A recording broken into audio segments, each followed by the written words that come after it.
Combien d'otages comptent-ils ce jour entre les mains des ADF Nalou?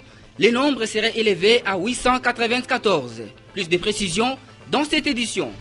Et puis le monde entier a célébré ce 15 avril la journée internationale de l'art. À Kinshasa, les artistes et créateurs des œuvres d'art sont même ignorants de cette journée leur dédiée. Antenne A, le journal, Patricia Amouli. Nouvelle session d'actualité sur Antenne, mesdames, messieurs, bonsoir. L'Assemblée nationale a, au cours de sa plénière de ce mardi 15 avril 2014, adopté le projet de loi modifiant et complétant le Code du travail. La loi ainsi votée, adoptée, a été envoyée à la commission mixte paritaire Assemblée nationale Sénat en vue d'aplanir les divergences. Laïn Bofando et Blaise Sunda, reportage.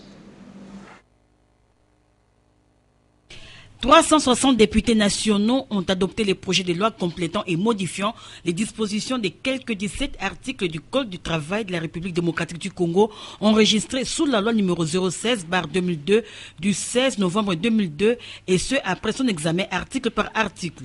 Il s'agit au total de 15 articles qui ont été passés au peigne fin avant leur adoption. On se souviendra que le Conseil national du travail, organe consultatif tripartite regroupant en son sein les représentants du gouvernement, des employeurs et des travailleurs, a identifié les dispositions qui posent problème et en a proposé la modification.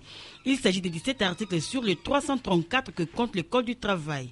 Parmi les modifications, on note le droit pour les travailleurs de se défendre lorsqu'est envisagé contrôler une mesure de licenciement, la fixation à 8 heures la durée légale de travail par jour, la possibilité pour la femme d'effectuer un travail de nuit et pour la femme enceinte de simplement suspendre son contrat de travail sans que cela soit considéré comme une cause de résiliation, la possibilité pour un étranger ayant rempli certaines conditions d'être désigné à la direction d'un syndicat, au sens du présent code. Selon les textes adoptés, la capacité de contracter est fixée à 18 ans sous réserve de certaines dispositions. Ainsi, une personne âgée de 15 ans ne peut être engagée ou maintenue en service que moyennant une dérogation expresse de l'inspecteur du travail et de l'autorité parentale ou tutélaire. Le code modifié et complété définit en outre certains termes comme travailleur, employeur, contrat de travail, entreprise, établissement, recrutement, contrat d'apprentissage, rémunération, jour ouvrable, temps de service, famille du travailleur.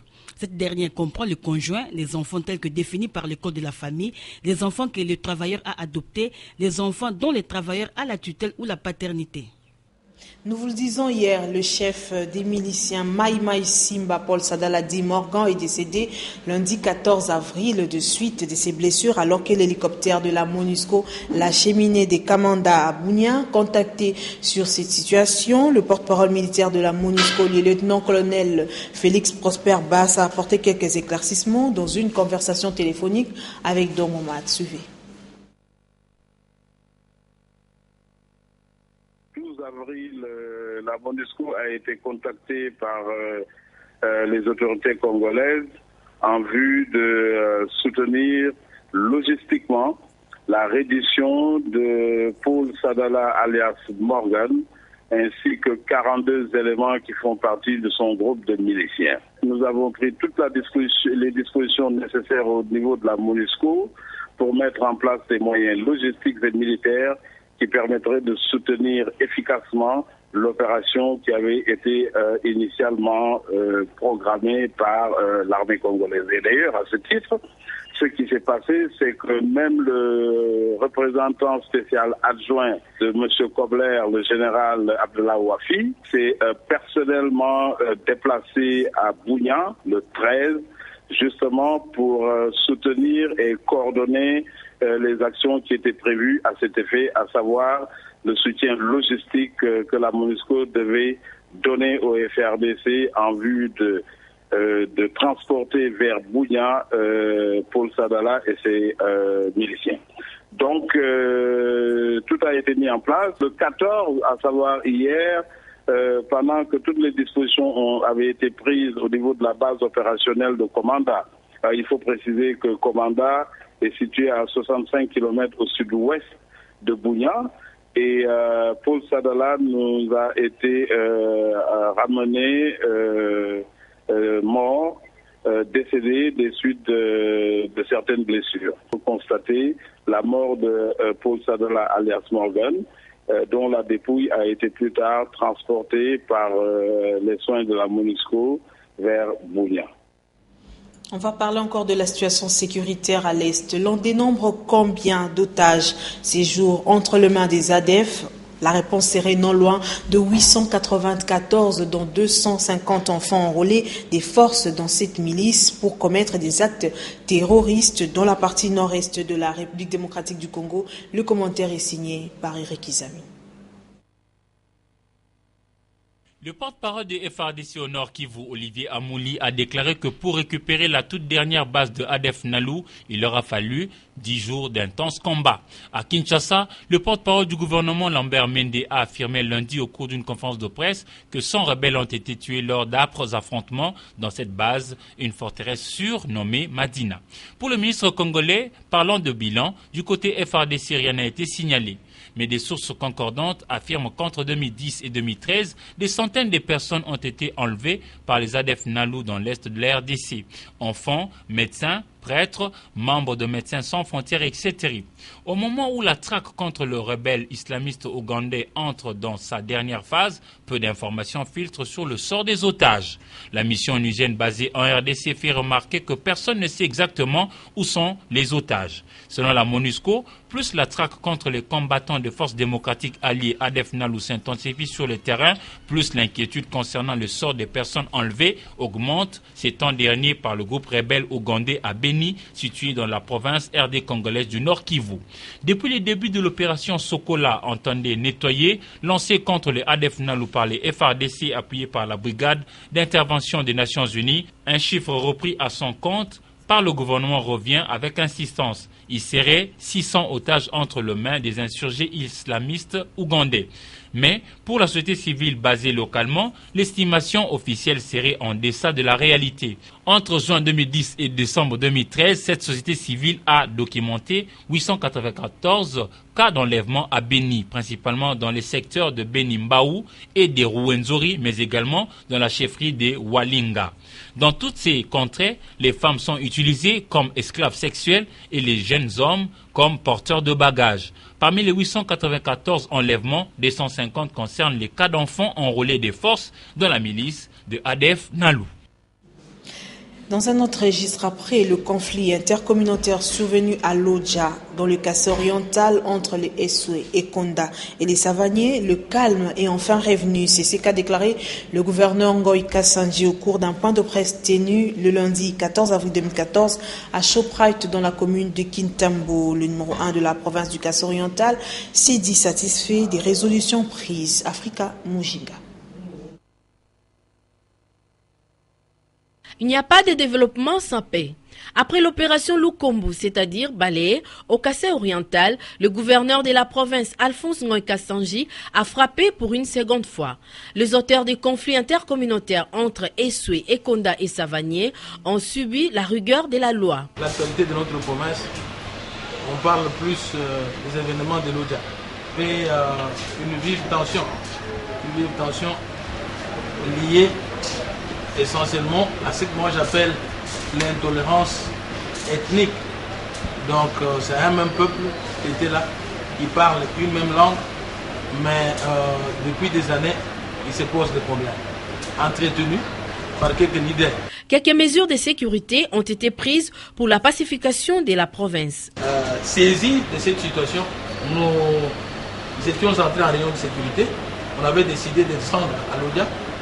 Et on est descendu effectivement en passant par Katako à Opombo, où les membres du comité provincial de sécurité nous y avaient précédés. Donc, arrivé sur le terrain, on a travaillé. Pour rappel, la mort de l'homme le plus fort de Esoué et la visite du gouverneur dans les écoles des Savaniers seraient à la base de ces conflits. Regrouper la population pour une action de développement, c'est le souhait d'Alphonse Ngoï Kassanji. Question de rester dans la vision du chef de l'État, celle de la révolution de la modernité. Province encore, 15 avril 2012, 15 avril 2013, voulais-je dire, 15 avril 2014, une année s'est écoulée depuis les crashs de l'avion de la compagnie Ewabora à Goma, chef-lieu de la province du Nord Kivu. Les familles des victimes de ces crashs continuent de réclamer justice jusqu'à ces jours et menacent même de descendre incessamment dans la rue pour manifester leur mécontentement. Plus de détails dans cette correspondance de Pascal Moulegua, joint au téléphone par Don Momat.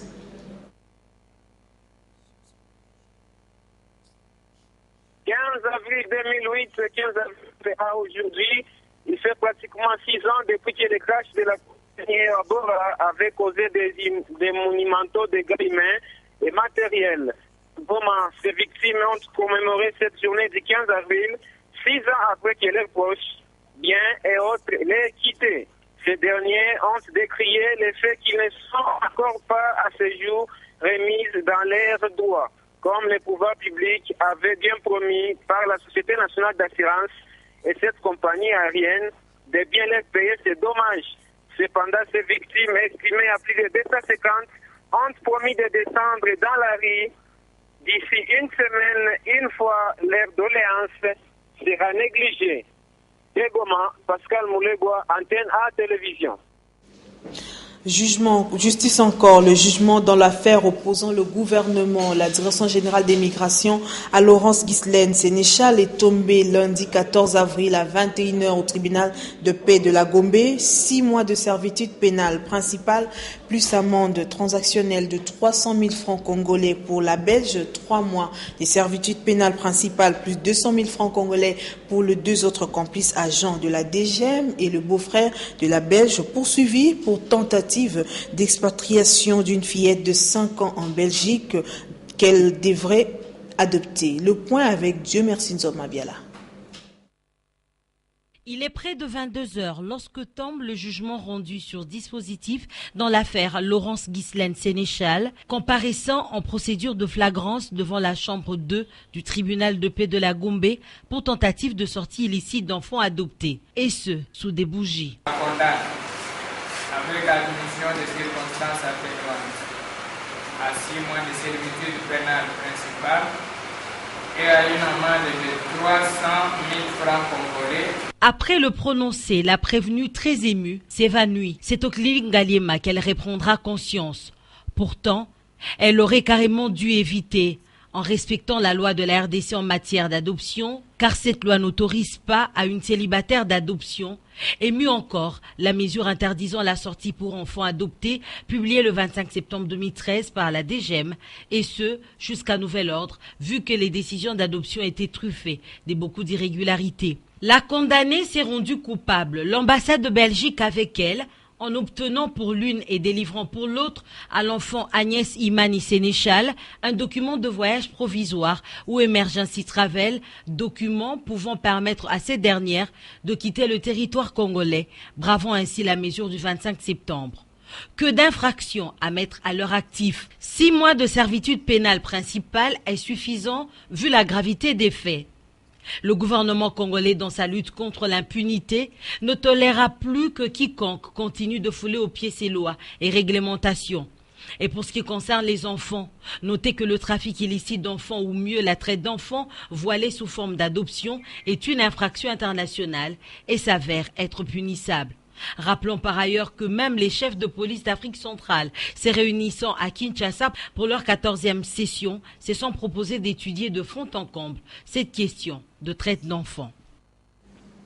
Dans la suite de l'actualité, le vice-ministre aux Finances Roger Chulungu a présidé ce mardi 15 avril la réunion de la Troïka politique. À l'issue de cette séance de travail, il a été constaté que les indicateurs macroéconomiques sont au vert. Jean-Dumia Suikama.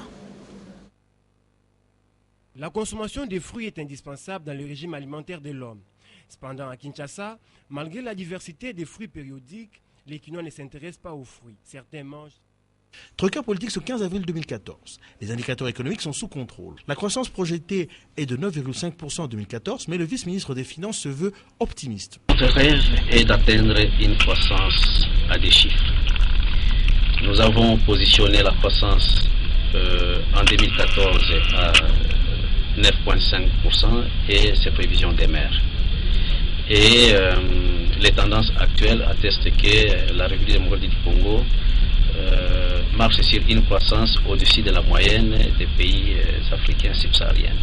Les réserves de change s'accroissent de semaine en semaine à un rythme soutenu, boosté par les mesures de dédollarisation. Nous sommes à presque 9 semaines d'importation, avec des réserves d'échange qui tentent à 1,9 milliard de dollars américains, mais nous travaillons pour atteindre le chiffre de 2 milliards, et ce n'est pas impossible, avec la gestion du budget en devise de la Banque centrale, couplée avec l'exécution des opérations financières de l'État.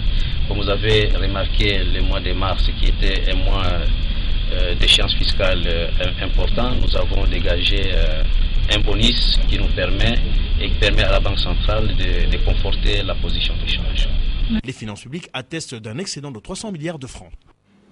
Les Congolais vont bientôt manger le pain fabriqué à la base de la farine composée manioc, blé. Une réunion d'information et de cadrage de ce projet initié par le ministre de l'économie et du commerce Jean-Paul Nemoato a eu lieu ce 15 avril à l'hôtel Sultani à Gombe. La suite en images avec Dieu merci Nzom Mabiala et Blaise Donda.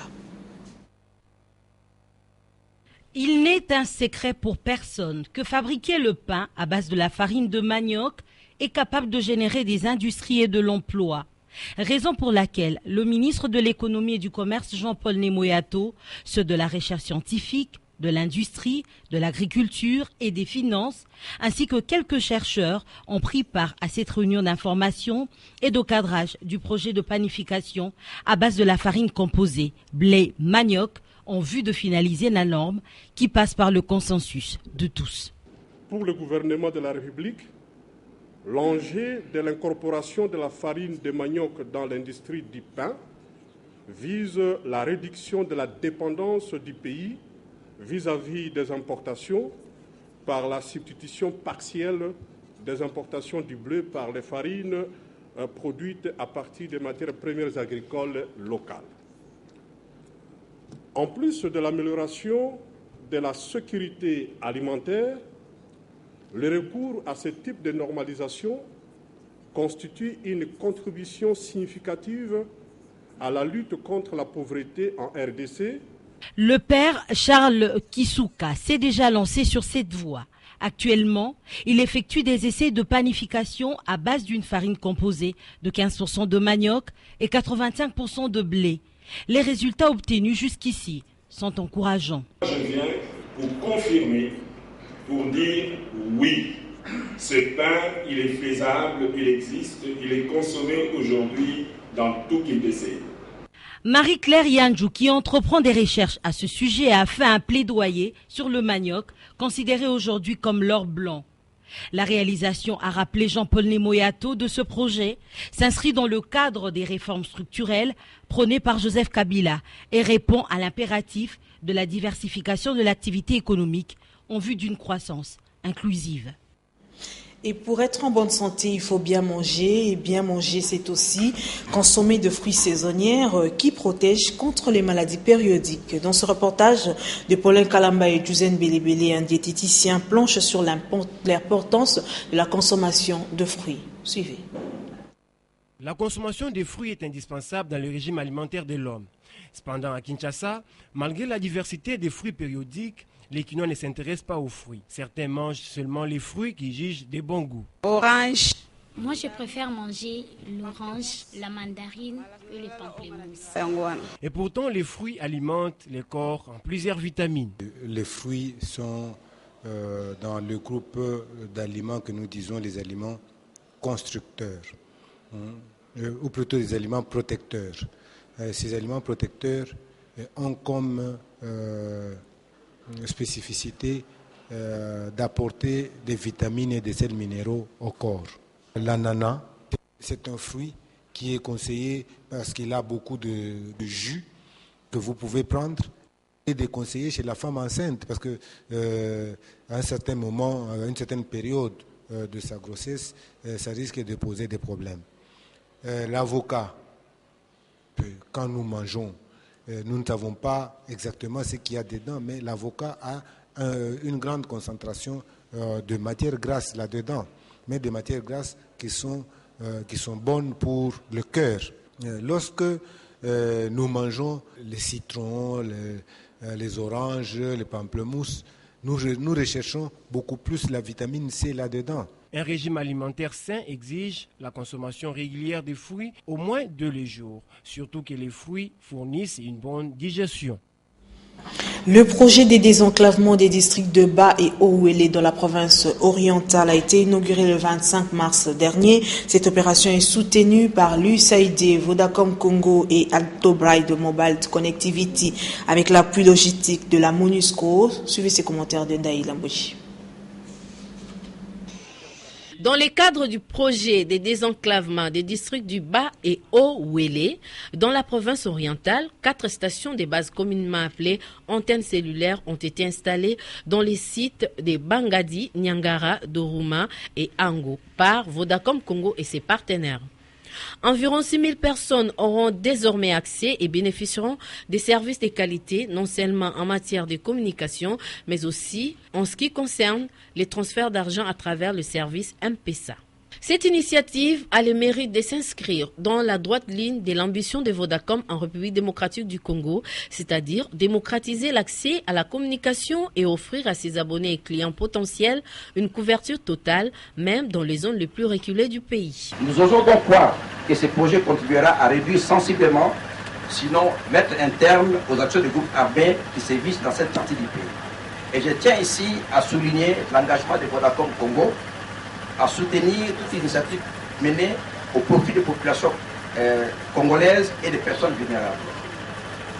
Nous sommes et demeurons un partenaire privilégié du gouvernement, de l'USAID et de tous ceux qui ont de bonne foi, qui veulent vraiment réaliser l'objectif prioritaire qui vise l'amélioration de la condition de vie de la population. Pour rappel, plusieurs personnalités, dont le vice-gouverneur de la province orientale, Pascal Mombipana, l'ambassadeur des États-Unis d'Amérique en République démocratique du Congo, James Swan, la directrice de l'USAID, Diana Putman, le représentant du numéro 1 de la MONUSCO à Kisangani, Idu Saba, et le directeur général adjoint de Vodacom, Gaston Madouma, ont fait le déplacement des Ango. Un nouveau livre dans le rayon des bibliothèques de Kinshasa. Il s'agit de la presse congolaise et l'appropriation de nouvelles technologies du professeur Georges Jérémy Wawa, publié chez l'Harmattan. Cet ouvrage du 231e page invite le professionnel de médias à s'adapter face à la poussée vertigineuse de nouvelles technologies de l'information et de la communication. La cérémonie de son baptême a eu lieu dans la salle Jacques Brel du Centre Wallonie-Bruxelles. José Moussangana, Marina Lifuta, Jusen Bilbi. Reportage. Plein succès. Porté sur le fond baptismaux par le professeur Mbikaï, la presse congolaise et l'appropriation de nouvelles technologies est un livre de 231 pages.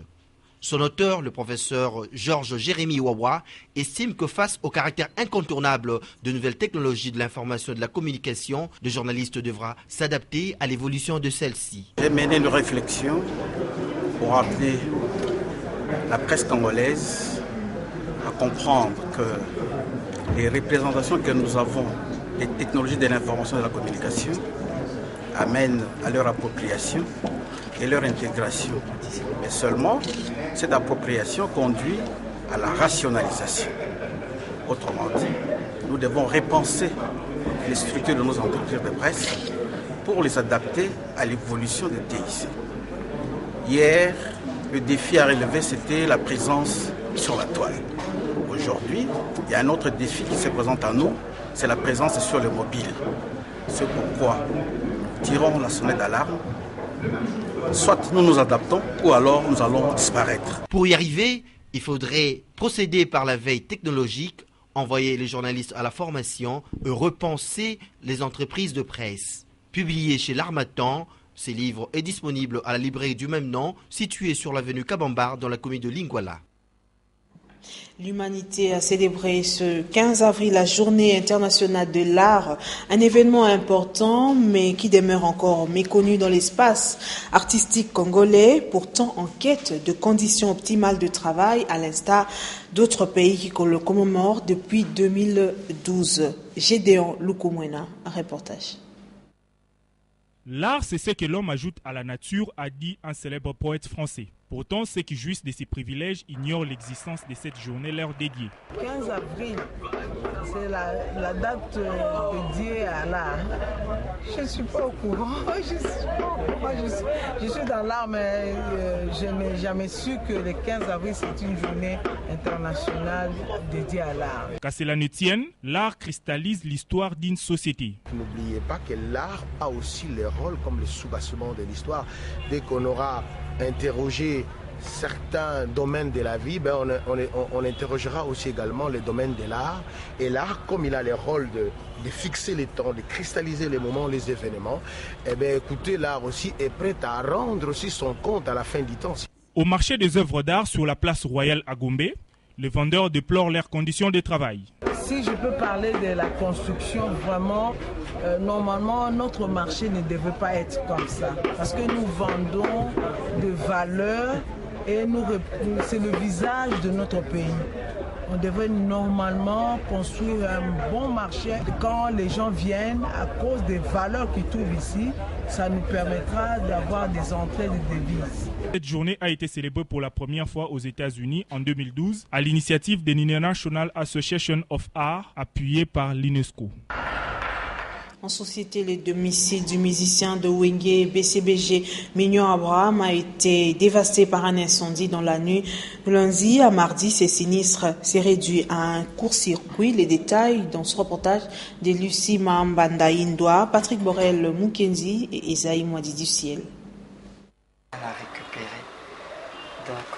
C'est lundi au domicile d'Abraham Mignon, musicien de Wenge BCBG. Le feu a brûlé tout sur son passage. La cause de ce sinistre serait un court-circuit survenu à la suite du rétablissement du courant électrique. Après 5 minutes,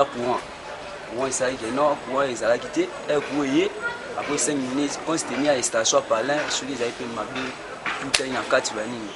Mais c'est bon, partir jouer la chambre à la cima. Donc, grand mot, tombé, tout va forme.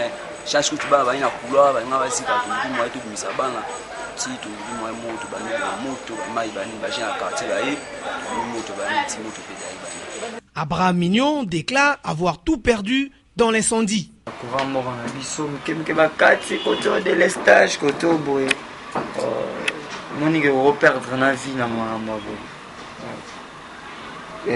Pelaki donc peli sali makambo moni donné na avo na akande au moni là donc il n'y a plus rien à récupérer ici donc alors qu'il se trouve en pleine préparation de son premier album intitulé Passe en or, le musicien est durement affecté par cet incendie.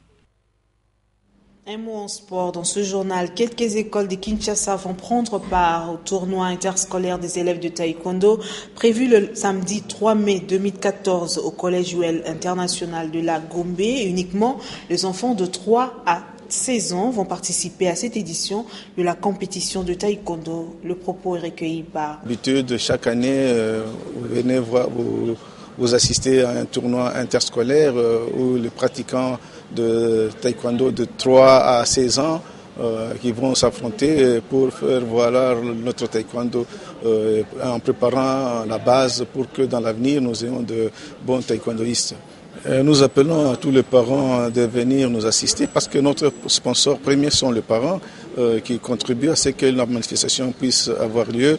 Il y a des élèves qui pratiquent le taekwondo à Tassok, à Jewis, à English International School, à Institut Aurora, qui est la nouvelle institut où les pratiquants vont participer. Il y a l'école belge, il y a l'Institut École Bao de Bandal qui vont participer aussi à ce tournoi. C'est-à-dire nous demandons aux parents de venir nombreux, leurs familles encourager les petits-enfants qui vont exhiber le taekwondo.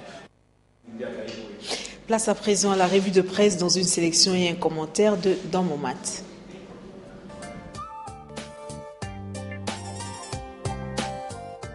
Bienvenue à cette revue de presse. Nord Kivu, la dernière forteresse des ADF démantelée, c'est l'information à la une du quotidien Le Dépêche de Brazzaville.